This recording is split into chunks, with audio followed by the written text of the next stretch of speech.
C'est pas fou, mais alors, comme je vous l'avais dit, je vais faire des vidéos de temps en temps. Donc nous, on progresse. On a eu quelques défaites récemment contre deux clans chinois et un clan iranien. C'est un peu nos bêtes noires, les clans iraniens et les clans chinois.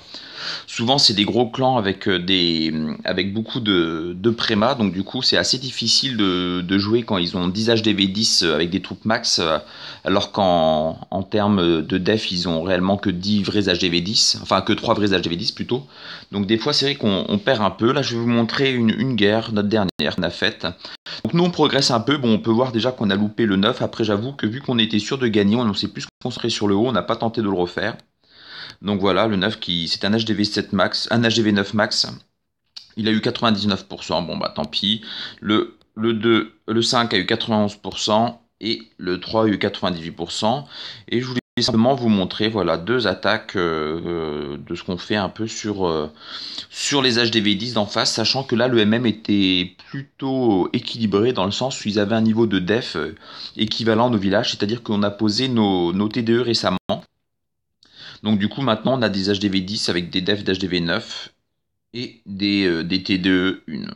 Donc là on peut voir que c'était un peu le cas, ils avaient des petits héros, des petits murs, mais après c'était en termes de défense c'était à peu près équivalent par rapport à nous. Donc nous on essaie de jouer pas mal R pour raser de l'HDV10. Donc voilà, on essaie de faire des petits châterettes, ça marche encore avec un petit gel.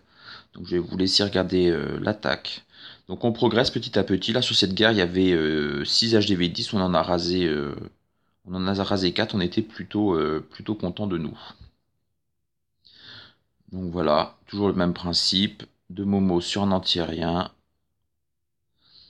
Après, il faut juste réussir à bien placer le gel et puis il faut surtout l'avoir max. Nous, après, notre problème, c'est qu'on n'avait pas ça fait depuis peu qu'on a des villages avec des gels maxés. Donc là, on peut voir que je l'ai un peu limite. Et encore, j'allais dire des gels maxés, mais non, là, il était niveau 4. Il faudrait qu'il soit niveau 5 vraiment pour que ça soit intéressant, pour que ça dure 7 secondes. Là, ça dure que 6 secondes. Donc une seconde, malgré tout, c'est pas mal. Donc voilà pour ce village qui était un peu paquet, un peu bizarre. Voilà, qui a malgré tout été rasé avec un peu de chance, je vous l'accorde, mais il faut toujours un peu de chance, hein. De toute façon, dans les strates de guerre, que ce soit une attaque valve, une attaque bouliste, une attaque chattered, il y a quand même une part de chance, même si je trouve qu'en attaque air, la part de chance prend moins de place qu'une attaque valve ou une attaque boboliste où finalement c'est pas trop où vont les troupes. Là, c'est comme nous qui posons les ballons et les rages, etc. Donc normalement, on devrait savoir à peu près où ça va. Une deuxième attaque de Pifoum sur le 2. Donc pareil, vous avez vu que les villages étaient quand même assez équilibrés. Là, Pifoum c'était notre 3. En termes de def, c'était un MM plutôt équilibré. Pour une fois, ça change un peu.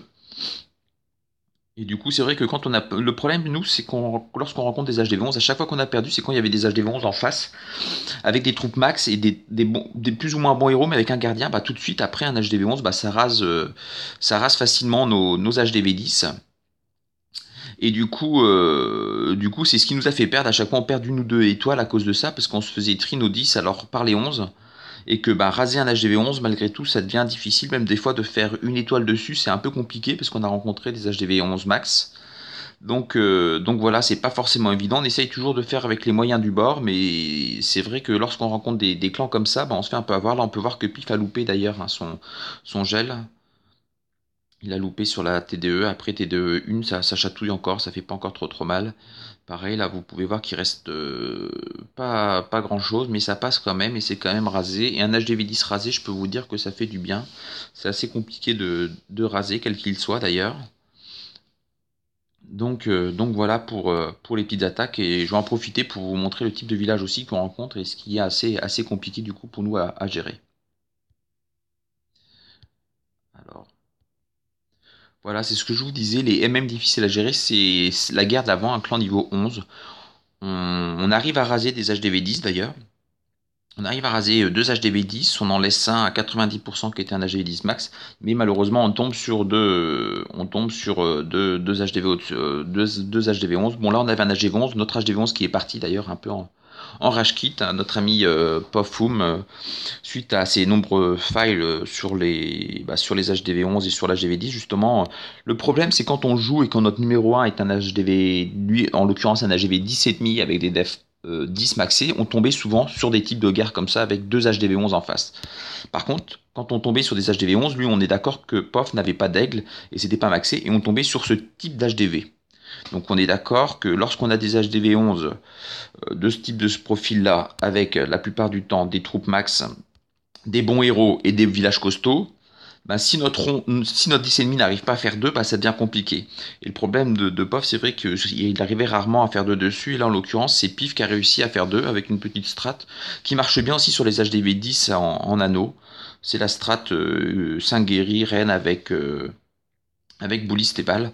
Donc enfin tout ça pour dire que c'est quand même assez compliqué à chaque fois ce type de village. Et du coup, c'est vrai que le matching, quand c'est comme ça, quand on a 2-11, là ils avaient 2-11, ils auraient dû nous battre sur cette guerre, clairement, parce qu'ils avaient 2-11 avec des bonnes troupes. Ils auraient dû nous raser nos 10, vous avez pu voir qu'ils n'ont pas fait grand chose.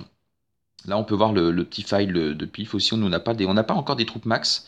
Donc c'est ça aussi, c'est assez difficile. Là, il sauve sa reine de justesse. Donc la strat, quand c'est comme ça, c'est avec la reine nettoyer un côté, après envoyer bouliste et roi d'un autre côté. Voilà, c'est fait avec quelques géants, plutôt des géants que des golems, parce que le golem il prend plus de dégâts avec l'aigle. Et après, du coup, c'est de raser tout un côté pour pouvoir permettre, avec un saut et un rage, ensuite de faire pénétrer les vals. Donc là, après, malheureusement, la reine, elle prend pas le bon chemin. Il voulait essayer de choper le château de clan, qui était un peu à l'opposé. Normalement, mon but, c'est quand même de choper le château de clan. Là, ça n'a pas été le cas, donc c'était assez compliqué. On peut voir d'ailleurs que ça tient quand même pas mal, la reine, hein. Il faut 5 guéris, c'est vraiment une bonne solution, hein. Moins, ça devient compliqué. Donc là, on peut voir que ben, il n'a pas fini le château de clan. Il sait qu'il va se faire OS par l'aigle. Donc ça devient compliqué. Donc quand c'est comme ça, faut pas perdre de temps. Il faut envoyer les balles, il aurait pu les envoyer d'ailleurs avant. Il faut bien viser. Et une fois que les balles avec un petit rage, en général, ça passe parfaitement bien. Voilà, ça c'est en général, ça marche bien. C'est une strat qui marche bien pour tous les villages en anneau. Que ce soit des HDV 10 ou des 11, on fait souvent du 2 comme ça. Mais voilà, vous pouvez voir le type de village qu'on rencontre en guerre. Donc du coup, c'est pas forcément évident quand on a des MM comme ça. Donc là, j'avoue que bah, POF nous a quittés pour un moment. Il essaye de se reconcentrer sur ses attaques. Mais on peut voir, et je vais vous montrer son attaque aussi, c'était un village quand même pour vous montrer nos adversaires qui étaient quand même aussi costauds, avec un gardien niveau 14, des villages quand même assez balèzes, avec un aigle artilleur. Vous pouvez voir, d'ailleurs on va pouvoir voir en même temps l'attaque de POF, il fait quand même 70%. Après, le seul truc qui fait mal, ce sera l'occasion de voir, c'est le problème de ce type d'attaque, ce sera l'occasion pour moi de vous en parler. C'est déjà la première erreur qu'il fait, c'est qu'il commence déjà à poser son attaque seul avec son gardien, son grand gardien, qu'il aurait dû mettre avec la reine, il aurait pas dû la mettre avec le roi, il aurait pas dû le mettre avec le roi, déjà c'est sa première erreur. Quand on attaque comme ça des villages en HDV 11, il faut mieux mettre guéri, grand gardien et reine, ça permet de mieux protéger la reine. Et il faut toujours attendre un peu que la reine nettoie tout le haut avant de lancer les troupes au sol, parce qu'après, tout simplement, ça devient compliqué de réussir à gérer 2 phases en même temps. Et vous allez voir que c'est ce qui va se passer. Sa reine va mourir parce que quand on peut pas s'occuper de 2 endroits en même temps. Voilà, il meurt parce qu'il est en train de poser ses troupes, il l'a pas vu. Il faille, bon, il fait des demi-clics rage du coup parce qu'il s'attendait pas à perdre sa reine aussitôt.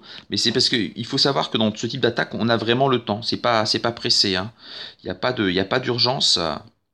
Il n'y a jamais d'urgence à tout prix vouloir tout poser rapidement, hein. Et là, après, sa deuxième erreur, c'est que quand il pose ses Valkyres, vous avez vu, il y en a la plupart qui sont partis au sud, c'est que lorsqu'on pose le saut et qu'on pose Valkyre, déjà, il faut bien attendre que Bouliste est bien nettoyé. C'est comme là aussi, c'est des attaques comme ça en anneau, il y a certaines choses à respecter. C'est bien attendre que la reine nettoie, s'occuper bien de la reine au début, attendre, ne pas lancer les troupes seules trop rapidement, prendre vraiment le temps avec la reine et le gardien quand on a un grand gardien avec la reine. Il y a pas de stress. Là, il aurait pu beaucoup plus nettoyer le bas, enfin le nord. Ensuite, on pose les troupes au sol, on nettoie bien, et normalement, je pense qu'il aurait dû, à ce moment-là, au moment où on voit que les bouillies sont vraiment au sol, enfin vraiment bas, vraiment sud, là seulement, il aurait dû poser le saut et poser les valles plein nord, et je pense que ça aurait été toutes les valles sur l'HDV, et ça aurait pu raser. Sachant qu'il avait fail ces 2 rages, il aurait pas fail ces rages avec un saut toutes les valles et un rage, il aurait rasé tout le milieu, il aurait fait 2 avec un gros pourcentage, sachant qu'en plus, quand on regarde bien, après, c'est les TD, c'est les Tesla, les Arcs, la T2 qui tuent toutes ces troupes.